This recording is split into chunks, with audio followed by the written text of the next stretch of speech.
Hello guys, welcome. जो हम polynomial का चैप्टर पढ़ रहे थे तो उसमें मैं 2 लेक्चर आपको ऑलरेडी दे चुकी हूँ। आज हम थर्ड लेक्चर देखेंगे। थर्ड लेक्चर में हम क्या देखेंगे? Remainder theorem. ठीक है, तो अब हम वो स्टार्ट करते हैं। इसमें हम स्पेशली देखने वाले हैं एक नई चीज जिसको हम बोलते हैं रिमाइंडर थ्योरम। ठीक है, अब देखो रिमाइंडर से क्या पता चलता है।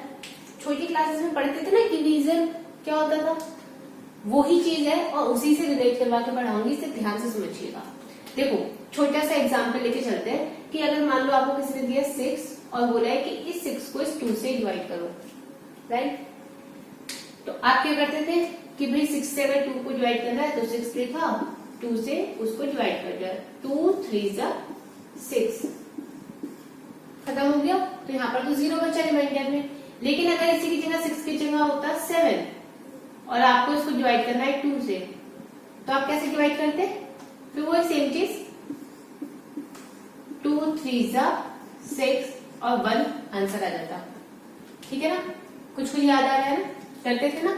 सोच रहे हो बहुत बेसिक बता रही है मैम, लेकिन ये इसलिए बता रही हूँ अगर ये समझ में आ गया ना तो आप रिलेट कर लोगे बहुत आसानी से। अब देखो ध्यान से समझना, इसको क्या बोलते थे? रिमाइंडर बोलते थे।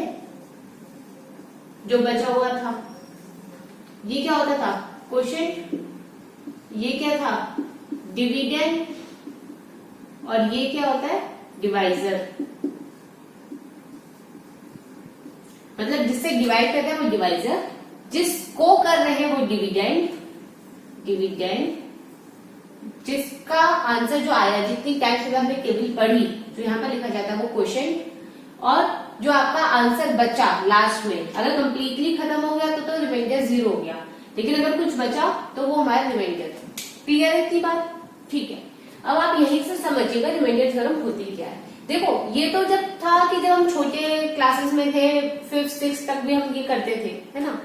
लेकिन अब क्या है, अब बड़ी क्लास में आ गए, 9th क्लास में है, तो अब क्या है, अब ये तो आएगा नहीं।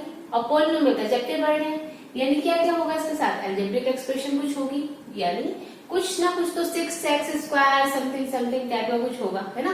तो अब उस चीज को देखेंगे कि वो कैसे सॉल्व करते हैं। ओके, चलो इसे रब करते हैं। Okay, now we will take an example that px की वैल्यू कुछ ले लेते हैं, x प्लस 3x² माइनस 1 और कुछ gx ले लेते हैं। भाई इसको डिवाइड भी तो करना पड़ेगा ना किसी चीज से। इसको ले लिया 1 प्लस एक्स। बात समझ में आ गई? वहां पर क्या होता था? दोनों के दोनों होल नंबर्स होते थे क्योंकि हम डिवाइड करते थे। यहाँ पर क्या है? यहाँ पर तो हमारी एक्सप्रेशन आ गई एक। सही है ना बात? अब देखो किससे किसको डिवाइड करना है? हमें px को डिवाइड करना है gx से। Clear? It means this is dividend and this is divisor, right? अब देखिए ध्यान से समझना बहुत, क्योंकि नया कंसेप्ट है तो थोड़ा हो सकता है टिपिकल लगे, लेकिन ध्यान से समझना, बहुत अच्छे से समझ में आ जाएगा। फर्स्ट ऑफ ऑल हमें क्या करना होता है, जो भी हमारी वैल्यू है, चाहे वो px के चाहे gx के, इट मीन्स चाहे वो डिविडेंड की चाहे वो डिवाइजर की है, आप सबसे पहले उसे डिसेंडिंग ऑर्डर में लगाओगे उसकी पावर्स के अकॉर्डिंग। यानी देखो यहाँ पर सबसे बड़ी पावर इसकी है 2, फिर इसकी पावर 1, फिर इसकी पावर 0। ठीक है, तो हम उसके हिसाब से इसको अरेंज कर लेंगे। यहाँ पर चलो नीचे लिख लेते हैं। px की वैल्यू को हम लिखेंगे 3x² plus x minus 1। Descending order में हो गया ना, पहले स्क्वायर फिर 1 फिर 0। क्लियर? सेम में gx को अरेंज कर लो, तो gx की वैल्यू कितनी हो गई? x प्लस 1, क्योंकि इसकी पावर 1 इसकी पावर 0। क्लियर है? इतनी बात समझ में आ गई? चलो बढ़िया। अब हमें क्या करना है? अब तो सिर्फ डिवाइड करना है। डिवाइड तो बहुत आसान होता है, तो चलो अब क्या करते हैं, डिवाइड करते हैं। ठीक है, इसको इरेज करते हैं। हाँ जी, तो हमारा px क्या था? ये। gx क्या है? ये। अब डिवाइड करना है। डिवाइड करने में सबसे पहला काम, जो डिविडेंड होता है वो तो अंदर लिखा जाएगा, यानी 3x² plus x minus 1। Divide किससे करना है? यदि डिवाइजर हो गया तो डिवाइजर कहाँ लिखेंगे? बाहर। ठीक है, ध्यान से समझते रहना। देखो सबसे पहले x है, इधर x का स्क्वायर है। बहुत ध्यान से समझना, बहुत अच्छे से कंपेयर करना है हमें दोनों को, ठीक है। सबसे पहले देखो कि क्या ये जो नंबर है इसके आगे जो ये लिखा हुआ है, क्या ये नंबर इसके आगे कुछ है? यहाँ पे तो 1 है, यानी देखो अगर हम नॉर्मल डिवीजन करते थे तो क्या करते थे कि अगर 1 की टेबल 3 में पढ़नी है तो 1 3 जा 3 करते थे ना। सेम वे यहाँ पर क्या है 1 और यहाँ पर 3 है, यानी 1 ही आएगा। इतना तो क्लियर हो गया। x है, x की पावर 2 है, यानी इसकी पावर 2 करनी है। इसकी पावर 2 कैसे होगी? जब x से मल्टीप्लाई करेंगे। एक्सपोनेंट का रूल याद करो, x की पावर n इंटू x की पावर m अगर हम करते हैं तो x की पावर n प्लस m हो जाता है ना। मल्टीप्लिकेशन में पावर क्या होती है? Add, right. तो अगर 1 है यहाँ पर पावर, यहाँ पर भी 1 है तो 1 प्लस 1 2, यानी एक्स स्क्वायर रहेगा। तो वही रूल यहाँ पे लगाया है, x इंटू एक्स यानी एक्स स्क्वायर। ठीक है, इतनी बात समझ में आ गई। अब 3 चाहिए तो यहाँ पर क्या करो 3 कर दो। तो दिस इंटू दिस, पहले वेरिएबल की मल्टीप्लाई इसके साथ, तो this into this 3x square. Clear? उसके बाद प्लस का साइन है और फिर ये 1 है तो प्लस की साइन की मल्टीप्लाई इसके साथ, कोई साइन नहीं यानी प्लस प्लस प्लस। 1 की मल्टीप्लाई इसके साथ कितना आएगा 3x। बात समझ में आई मैंने क्या करा? पहले वेरिएबल की मल्टीप्लाई इसके साथ करी फिर लिखा, फिर एक और टर्म था तो उसकी मल्टीप्लाई इसके साथ करी फिर लिखा। अगर यहाँ पर 2-3 टर्म भी होते तो हम बारी बारी हर एक की मल्टीप्लाई करेंगे और लिखेंगे। ठीक है, आपको बस करना क्या है, ये ध्यान देना कि ये दोनों वेरिएबल सेम होने चाहिए। फॉर एग्जाम्पल यहाँ पर ये x अगर ना होता, सिर्फ 3 आ रहा होता तो हम इसके नीचे लिखते, x के नीचे नहीं लिखते। क्लियर है ना बात? इस टाइप का एग्जाम्पल और बता दूंगी ताकि समझ में आ जाए। इतना क्लियर हो गया ना? ठीक। इसके बाद नेक्स्ट स्टेप क्या होता है, उसमें क्या करते थे हम, माइनस करते थे। तो वही सेम चीज यहाँ पर करेंगे, माइनस। साइन चेंज करना है, थोड़ा नीचे करके चेंज कर दो ताकि तुम्हें पता रहे कि पहले का साइन कौन सा था और बाद में हमने कौन सा करा है। ये माइनस कर दिया, ये भी माइनस कर दिया, ये प्लस करा, प्लस का साइन चेंज होगा तो माइनस, प्लस का साइन चेंज होगा तो माइनस। क्लियर है? ठीक है। अब देखो इसमें से इसको माइनस करेंगे तो पूरा का पूरा कट जाएगा। मानो 3 में से 3 करा तो 0, तो वही सेम चीज है, 3x स्क्वायर में से 3x स्क्वायर करोगे तो 0 हो जाएगा। अब ये x प्लस का है, ये x 3x जो है ये माइनस का है। तो प्लस माइनस क्या होता है, जब ऐड करते हैं माइनस का साइन आएगा, अगर बड़ा है प्लस का साइन आएगा तो प्लस होगा। ठीक है, अब ये माइनस का था तो माइनस का साइन लगा दिया। 3 में से 1 गया 2, तो यहाँ पर कितना बचेगा 2x। समझ में आया? देखो ये प्लस का है, ये माइनस का है, एक प्लस का एक माइनस का, अगर ऐड करेंगे तो सब्ट्रैक्ट होगा ना। ठीक है, फिर ये 3 है, इसके आगे 1 है, तो 3 में से 1 गया 2 बचा, और x का वेरिएबल जो होता है वो सेम ही रहता है, x की जगह x ही रहा। ठीक, अब साइन कौन सा आया, ये माइनस का क्यों आया, क्योंकि 3 बड़ा था इसलिए। अगर ये बड़ा होता, मान लो यहाँ पर 5 होता तो हम वो वाला साइन लगाते। क्लियर है ना? जो बड़ा होता है उसका साइन आता है। इतनी बात ठीक होगी। चलो अब नेक्स्ट नंबर नोट डाउन कर लो। नेक्स्ट नंबर क्या था, माइनस का 1। अब आगे समझना बहुत ध्यान से, करना क्या होता है, इसके बाद जो भी आपका आंसर आया इसका साइन आपका डायरेक्टली यहाँ पर पहुंचा दो। ठीक है, माइनस का, यानी वो माइनस में तो आएगा ही आएगा। अब कंपेयर करो, ये x है ये भी x है, यानी हमें x पे तो कुछ नहीं करना, सिर्फ यहाँ पर 1 है यहाँ पर 2 है, तो हम क्या करें, यहाँ पर 2 पहुंचा दो। तो 2 से मल्टीप्लाई करेंगे इसकी, ये माइनस का माइनस प्लस माइनस, 2 1 जा 2 और x यानी 2x, माइनस प्लस माइनस, 2 1 जा 2। आई होप आप क्लियर हो गया। देखो कुछ नहीं करा, सिर्फ मल्टीप्लाई करिए हमने। क्या करा है, माइनस का साइन एज इट इज पहुंचा दिया। जो भी आपका पहला साइन होगा, चाहे प्लस का है चाहे माइनस का, आप डायरेक्ट पहुंचा दो। ठीक है, क्योंकि उसकी मल्टीप्लाई अल्टीमेटली इसी के साथ हो रही है, यहाँ पर प्लस है ही है, तो डायरेक्ट वही साइन आ जाएगा, इसलिए पहुंचा दिया। ठीक है, अब 2 इंटू 1 2 और x की जगह x आ गया as it is. Same way plus minus minus, तो 2 1 जा 2। क्लियर है? नेक्स्ट स्टेप क्या होता है, सेपरेट करते हैं, यानी साइन चेंज लेंगे। माइनस का बना प्लस और माइनस का बना प्लस। ये माइनस का ये प्लस का सेम थे, कैंसिल हो गए। ये माइनस का ये प्लस का सेम तो नहीं है, यानी कैंसिल तो होंगे नहीं। तो क्या होगा, सब्ट्रैक्ट होगा। 2 में से 1 गया 1 बचा, कौन सा बचा, प्लस का, क्योंकि 2 बड़ा है। तो यही हमारा क्या हो जाएगा, यही हमारा हो जाएगा रिमाइंडर। आई होप आपको क्लियर हो गया। देखो देखने में थोड़ा कॉम्प्लिकेटेड लगता है, लेकिन जब आप प्रैक्टिस करोगे ना तो धीरे धीरे आपको बहुत अच्छे से समझ में आ जाएगा। और सबसे इजी होता है ये करना, बिल्कुल इजी। अगर आप अपने जो बेसिक टर्म्स थी ना उनके ऊपर जाके करोगे तो आपको बहुत इजी लगेगा। वैसे तो करना है, इसकी टेबल पढ़नी है कुछ ताकि ये मिल जाए, तो टेबल पढ़ने के लिए मैंने आपको बता ही दिया इजीएस्ट वे कि क्या कर सकते हो आप। ठीक है, आई होप आपको समझ में आ गया होगा। इन केस आपको कोई भी प्रॉब्लम है, नहीं समझ में आया, तो आप कमेंट में बता दें, मैं आपको दोबारा एक्सप्लेन कर दूंगी। ठीक है, चलो अब आगे देखते हैं। अब जो हम लोगों ने पढ़ा उसी से हमारा रूल निकल के आता है डिविडेंड रूल। वैसे तो छोटी क्लासेस में भी पढ़ा होगा, नहीं पढ़ा तो अब याद कर लो। डिविडेंड जो होता है हमारा वो किसके बराबर होता है, वो होता है divisor into quotient plus remainder. ठीक है, यानी dividend equals to divisor into quotient plus remainder. इसको कुछ लोग ऐसे लिख देते हैं कि px equals to qx into some rx कर दो, rx रिमाइंडर का कर दो, यहाँ पर कुछ और st कर दो। डिपेंड करता है, तुम वेरिएबल कोई सा भी ले सकते हो। ठीक है, बुक में कुछ और दे रखा होगा, ये डिपेंड करता है। वैसे इसकी ज्यादा कोई नीड नहीं है, अगर आपको ये वाली चीज याद है ना तो इसकी जरूरत भी नहीं पड़ती।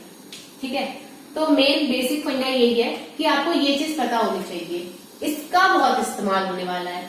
क्यों? क्योंकि इन केस अगर आपको लगता है कि आपने जो आंसर निकाला है और आपको क्वेश्चन में दे रखा है कि you have to verify it, कि जो आपने आंसर निकाला वो सही है, तो आपको वहां पर ये इस्तेमाल करना पड़ेगा। इसलिए इसको बिल्कुल बाय हार्ट कर लेना, कोई भी प्रॉब्लम नहीं आनी चाहिए इसको लर्न करने में। ठीक है, चलिए आगे देखते हैं। देखो एक और चीज बताती हूँ, अभी हमने क्या करा था, रिमाइंडर फाइंड करा था बाय डिवीजन मेथड। ठीक है, दो तरीके से आप रिमाइंडर फाइंड कर सकते हो। अगर आपसे क्वेश्चन में बोला गया है that you have to solve it and find the remainder by long division method, तो आप वो वाला करोगे जो मैंने आपको अभी बताया। लेकिन अगर उसमें ऐसा कुछ नहीं बोला गया, सिर्फ ये आ गया फाइंड द रिमाइंडर, तो मैं आपको सेकंड वे बता दूं कि आप कैसे फाइंड कर सकते हो, ताकि आप वो जो हेक्टिक वाली इक्वेशन थी या कैलकुलेशन थी आप उससे बच जाओ। ओके, तो चलो अब मैं आपको नेक्स्ट वे बताती हूँ। क्वेश्चन देखते हैं हम। हमारा क्वेश्चन है px इक्वल्स टू x की power 4 plus x cube minus 2x square plus x plus 1, और gx की हमें वैल्यू दे रखी है x माइनस 1। ठीक है, अब हमें इसे सॉल्व करना है। दो तरीके हमारे पास। अगर उन्होंने हमें कहा है you have to solve it by long division method, तो हम डिवाइड करेंगे, ये डिवाइड हो जाएगा, ये हमारा डिविडेंड हो जाएगा। लेकिन अगर उसने ऐसा कुछ मेंशन नहीं कर रखा है, सिर्फ इतना कह रखा है कि find the remainder of this, ठीक है, बाय डिवाइडिंग दिस, तो आप क्या करो, यानी आपको सिर्फ रिमाइंडर फाइंड आउट करना है और कुछ नहीं है आपके पास। ठीक, तो आप क्या करोगे, सबसे इजी मेथड है ये। आप क्या करोगे, ये वाली जो वैल्यू है, ठीक है, ध्यान से सुनना, जो डिवाइजर की वैल्यू थी इसको आप करो इक्वेट 0 के, ये है ना आपका डिवाइजर, इसको आप क्या करो 0 के बराबर रख दो। ठीक है, यहां से x की वैल्यू निकाल लो। x की वैल्यू कितनी आई, ये माइनस का 1 इधर जाके क्या बन गया, प्लस का 1। इतना समझ में आ गया? आई होप इसमें कोई प्रॉब्लम नहीं होगी। अब ये जो प्लस का 1 आया, इसको x की जगह पर पुट कर दो। ठीक है, क्लियर है ना? चलो पुट करते हैं। p1 किसके बराबर हो जाएगा, 1 की पावर 4 प्लस 1 का क्यूब माइनस 2 1 का स्क्वायर प्लस 1 प्लस 1। ठीक है, 1 की पावर 4 1, 1 की पावर 3 1, माइनस 1 का स्क्वायर मीन्स 1 और 1 इंटू 2 2 प्लस 1 प्लस 1, यानी 2 माइनस 2 प्लस 2, 2 में से 2 गया 0, सिर्फ ये 2 बचा, यानी ये जो 2 आया ना, ये ही हमारा क्या आ गया, रिमाइंडर आ गया। आई होप आपको क्लियर होगी ये बात। देखो यहां से भी हमने रिमाइंडर निकाला विद फ्यू स्टेप्स, और इससे पहले वाला जो लॉन्ग डिवीजन मेथड था वहां से भी हमने रिमाइंडर निकाला था। बस अंतर क्या है, अगर आपके एग्जाम में आपके टीचर ने कहा है that you have to solve this by long division method, तो आप वो ही वाला मेथड लगाना पड़ेगा, चाहे वो कितना भी हेक्टिक क्यों ना हो। बट अगर आपके टीचर ने ये बोला है that you have to solve it and find the remainder, तो आप चाहे इस तरीके से निकालिए चाहे लॉन्ग डिवीजन मेथड से निकालिए, आपको मार्क्स पूरे मिलेंगे। आई होप आपको इतनी बात क्लियर होगी, ठीक है। चलो अभी हम करते हैं नेक्स्ट चीज, देखते हैं क्या है। नेक्स्ट है हमारा factorization of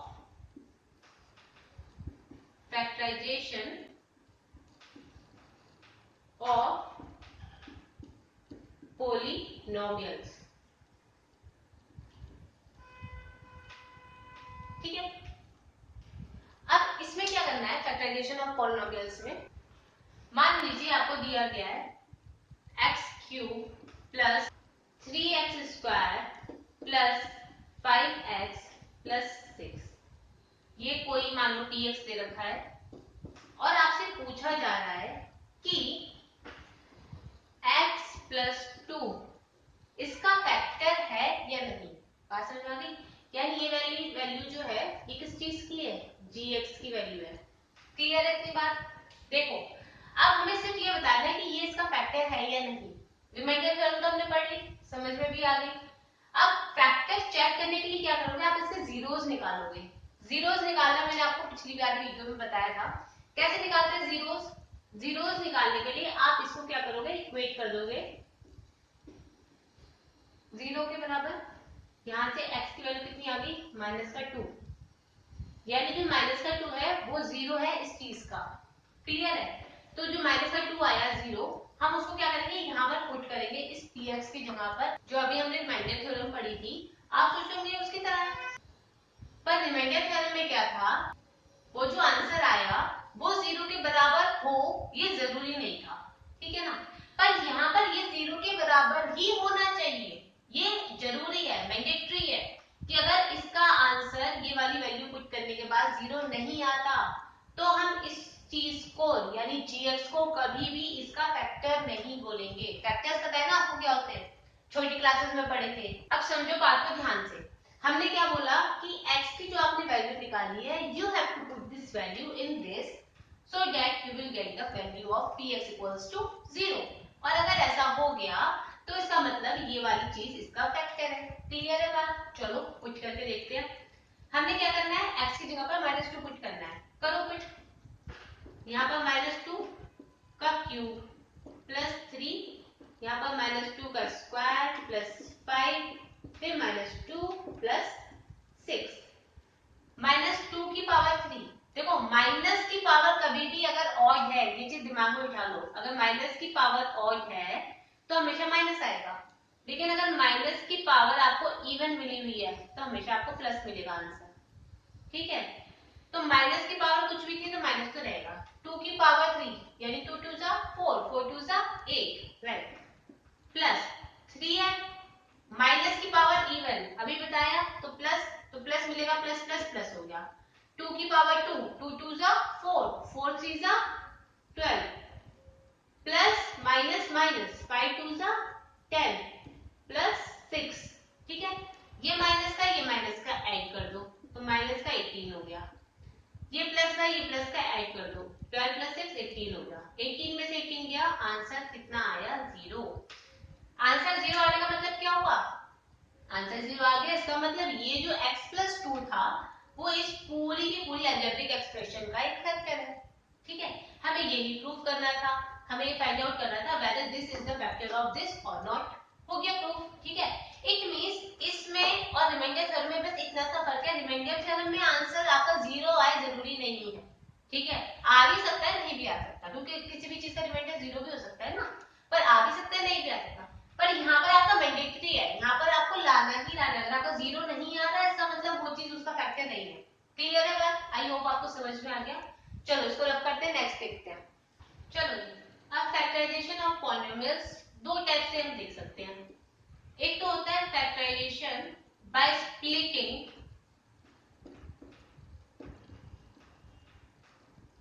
the middle term,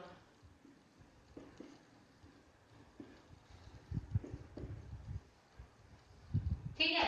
दूसरा फैक्टर थ्योरम के हेल्प से कर सकते हो आप। दो टाइप की चीजें हम यहाँ पर देखेंगे, ठीक है। स्प्लिटिंग का मतलब क्या होता है, यानी जो भी आपकी मिडिल टर्म होगी आप उसको दो हिस्सों में तोड़ दोगे, उसके बाद फैक्टर्स निकालोगे या फिर आप फैक्टर्स थ्योरम की हेल्प से निकाल सकते हो।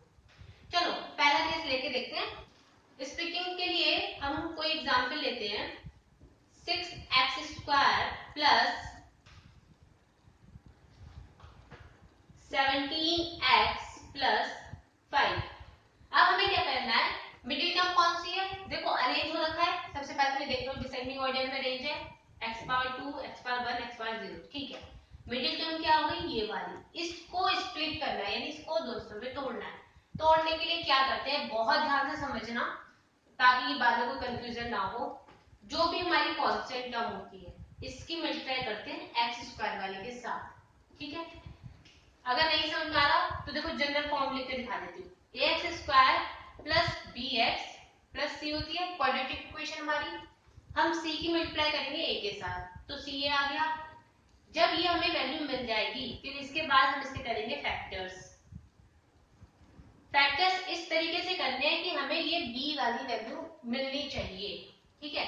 जब वो मिल जाएगी तो इसकी प्लेस पर हम उन्हें पुट डाउन कर देंगे, ठीक है। आई होप आपको ये समझ में आ गया होगा। नहीं समझ में आया, यहाँ दोबारा समझा रही हूँ, अच्छे से समझ लो। देखो 5 की मल्टीप्लाई 6 के साथ, 5 6 जा 30, 30 के हमें फैक्टर्स करने हैं, करो फैक्टर्स। 2 1 जा 2, 2 5 जा 10, 3 5 जा 15, 5 1 जा 5। इतना हो गया, समझ में आ गया ना। अब देखो लाना क्या है, 17, 17 आना चाहिए। अब हम क्या करेंगे, हमारे पास फैक्टर्स तो 3 ही है। अब इन तीनों को ही हम आपस में मल्टीप्लाई या ऐड या सब्ट्रैक्ट करके ये लेके आएंगे। लेकिन बात बहुत ध्यान से समझना, इन तीनों का यूज होना चाहिए, मतलब जितने भी फैक्टर्स आपके आएंगे सबका इस्तेमाल करके आपको करना है। अब आप चाहे तो दो नंबर्स को मल्टीप्लाई कर लो, तीसरे को ऐड कर दो या तीसरे को सब्ट्रैक्ट कर दो, या आपके पास अगर 4 फैक्टर्स होते 3 को मान लो मल्टीप्लाई कर दिया, चौथे वाले को ऐड या सब्ट्रैक्ट कर दिया। बात समझ में आ रही है, आई होप आपको समझ में आ रहा है। देखो अब हम यहाँ पे क्या करेंगे, 17 चाहिए ना, तो 5 3 जा 15, 15 प्लस 2 17, ठीक है। इतनी बात समझ में आई, आई होप समझ में आया आपको। देखो अब हम क्या करेंगे, जो भी पहला नंबर है एज इट इज, क्योंकि इसकी प्लेस पे तो कुछ नहीं करना, मैंने आपको बताया था ना कि बी की जगह पर रखना है। हाँ जी, मैंने आपको क्या बताया था, हमें बी की जगह पर प्लेस करना है, तो बी की जगह पर प्लेस करेंगे। 5 3 जा 15 प्लस 2, दोनों को ऐड करके मिल रहा है ना हमें, और यहाँ पर एडिशन का ही साइन है, तो हम क्या करेंगे 15x प्लस 2x, ठीक है। इसकी जगह पर ये लिख दिया, दो हिस्सों में तोड़ के, प्लस का 5 as it is. I hope आपको समझ में आ गया। देखो a की जगह a एज इट इज रहा, c वाली प्लेस एज इट इज रही, बस b वाले को दो हिस्सों में तोड़ के लिख। अब साइन का कैसे पता चलेगा ये भी समझो। साइन में अगर आप सब्ट्रैक्ट कर रहे हो तो जो भी बड़ा वाला नंबर है उसके आगे ये वाला साइन रखोगे जो ओरिजिनली है आपके पास, और दूसरे वाले का अपोजिट हो जाएगा। अगर मान लो प्लस का था, बड़े वाले के नंबर के साथ प्लस का, दूसरे वाले के साथ माइनस का। लेकिन अगर आप ऐड कर रहे हो तो दोनों के साइन आपके सेम रहेंगे। क्लियर है बात, आई होप आपको क्लियर है, ठीक है। अब देखो आप चेंज कर सकते हो, जैसे ये 6x दिख रहा है और 2x अगर इधर होता तो मैं बहुत इजीली उसको कैलकुलेट कर लेती, तो मैं दोनों की प्लेसेस इंटरचेंज कर लेती हूँ, ठीक है। यहाँ पर हम कर देते हैं 2x और इधर हम कर देते हैं 15x। हालांकि उससे ज्यादा कुछ फर्क नहीं पड़ेगा, पर हमारी कैलकुलेशन इजी हो जाए और आप पहली बार समझ रहे हो इसलिए मैं आपको बता दे रही हूँ, है ना। यहाँ पर हमने क्या करा 2x, यहाँ पर हमने करा 15x। क्लियर। इन दोनों में देखो कॉमन क्या दिख रहा है, एक तो x ही दिख रहा है और दूसरा 2, तो जो भी चीज कॉमन दिखती है उसको बाहर लिख दो। अगर मान लो यहाँ पर 3 पावर होती, यहाँ पर 2 होती, तो हम x की पावर 2 बाहर ले लेते, ठीक है। मतलब जो भी आपको हाईएस्ट कॉमन चीज दिखे उसे बाहर निकाल दो। क्लियर है। इसके बाद देखो 2 की मल्टीप्लाई हम किस नंबर के साथ करेंगे, 6 मिल जाए 3 के साथ। x की मल्टीप्लाई किसके साथ करेंगे, x² मिल जाए x के साथ, तो देखो दोनों की मल्टीप्लाई करेंगे ये मिल जाएगा। क्लियर। जो भी साइन है एज इट इज लिख दो। 2x की मल्टीप्लाई किस नंबर के साथ करेंगे, 2x मिले 1 के साथ। क्लियर। इसके बाद इन दोनों से भी हमें कॉमन देखना है, दोनों के साइन प्लस है तो प्लस का साइन लगा दो। दोनों में कॉमन क्या दिख रहा है 5, 5 लिख दो। 5 3 जा 15, x की जगह पर x, प्लस का साइन एज इट इज। 5 की टेबल किस टाइम पे पड़ेगी, 5 मिल जाए 1 टाइम पे। हो गया। अब देखो इस पूरी टर्म में और इस पूरी टर्म में कुछ कॉमन दिख रहा है। हाँ जी दिख रहा है। क्या दिख रहा है भाई? हमें दिख रहा है 3x + 1, राइट। ये ले लिया हमने कॉमन दोनों में से। अब इस पूरी टर्म में क्या बचेगा? 2x, right. और इस पूरी टर्म में क्या बचेगा? सिर्फ 5। तो ये हमारे दो फैक्टर्स हो गए by middle term split. Clear है बात? समझ में आ गई हमने कैसे करा? तो बस हमें क्या करना था, bye splitting the middle term हमें दो फैक्टर्स निकालने थे, उसके हमने दोनों फैक्टर्स निकाल दिए। आप चाहो तो इसको आगे सॉल्व करके x की वैल्यू एग्जैक्ट फैक्टर्स भी दे सकते हो, वरना आप इतना सॉल्व करके छोड़ दो। ठीक है, आई होप आपको वाली बात क्लियर हो गई है। अब हम देखेंगे फैक्टर थ्योरम। ठीक है, चलो मैं इसको रब करती हूँ। हाँ जी, सेकंड हमारा था हमें फैक्टर थ्योरम से करना था सॉल्व। अब इसके लिए कोई एग्जांपल लेते हैं।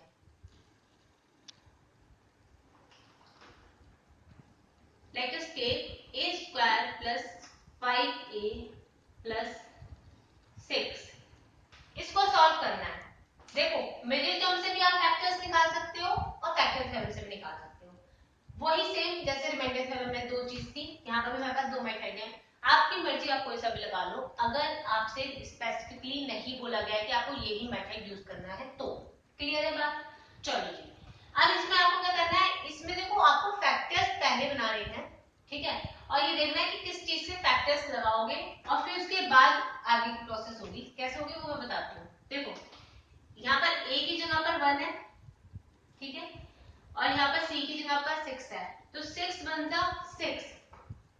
पहला स्टेप वही है सेम जो हमने मिडिल टर्म स्प्लिट में करा था, कांस्टेंट टर्म की मल्टीप्लाई स्क्वायर के आगे वाले कोफिशिएंट के साथ। क्लियर है ना बात?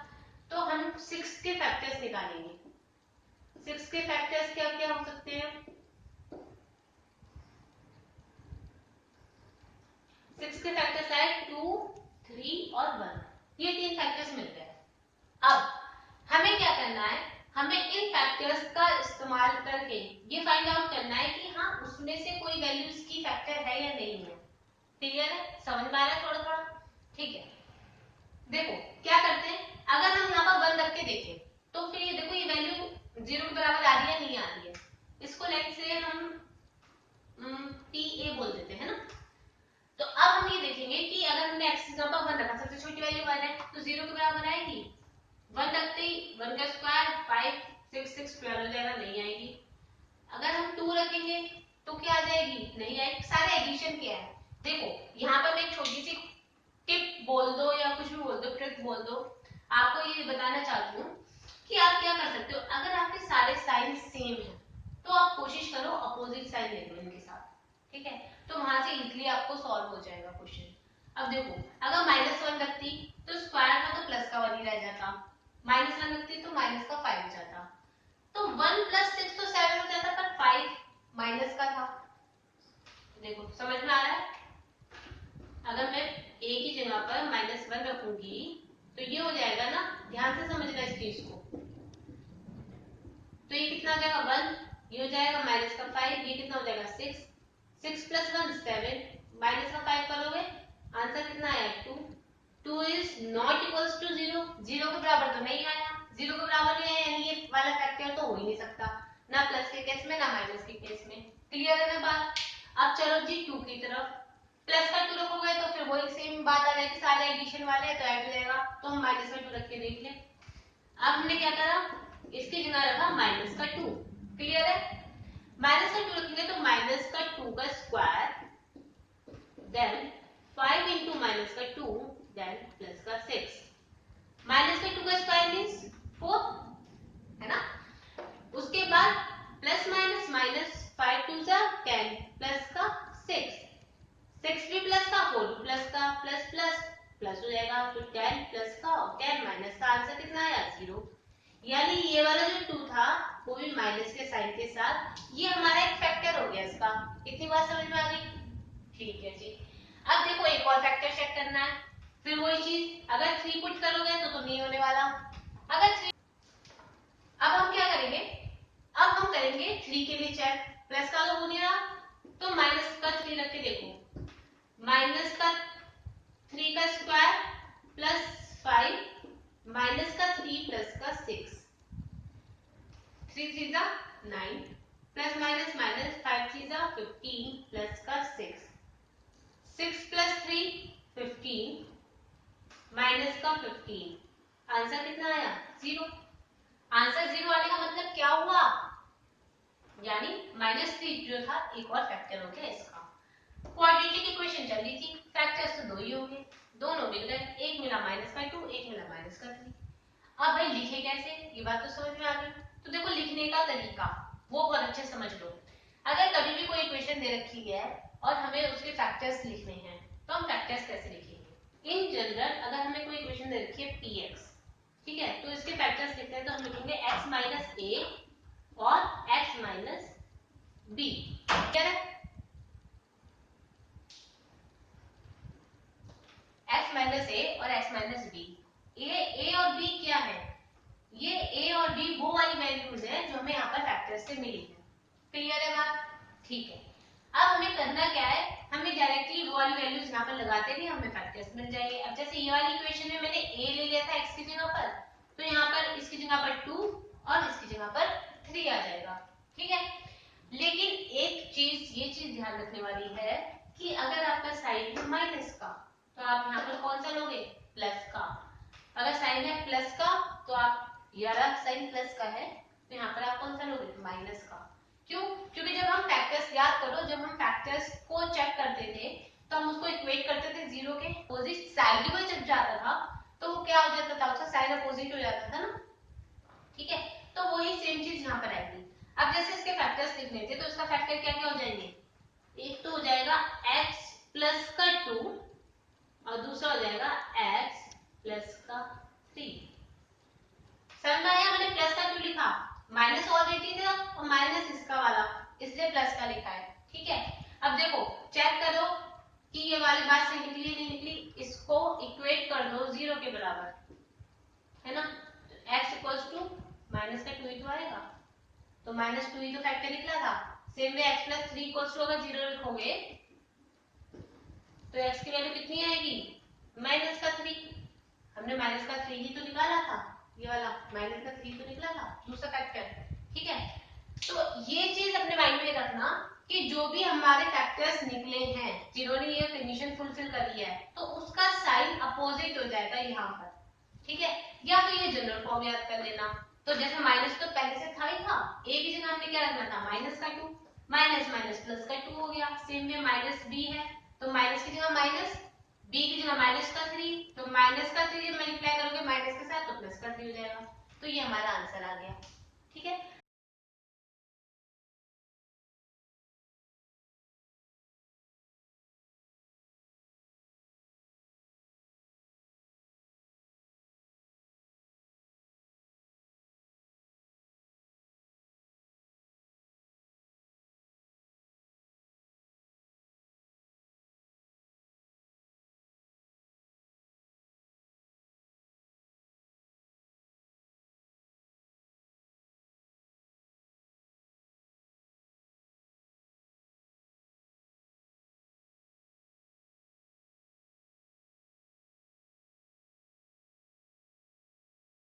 आई होप आपको यहाँ तक की हर चीज समझ में आ गई होगी। इन केस आपको फिर भी कोई डाउट है, कोई स्टेप आपको नहीं समझ में आया पर्टिकुलर स्टेप, तो आप मुझे कमेंट में बताइएगा, या फिर कोई और आपको प्रॉब्लम है तो आप मुझे कमेंट में बताइएगा।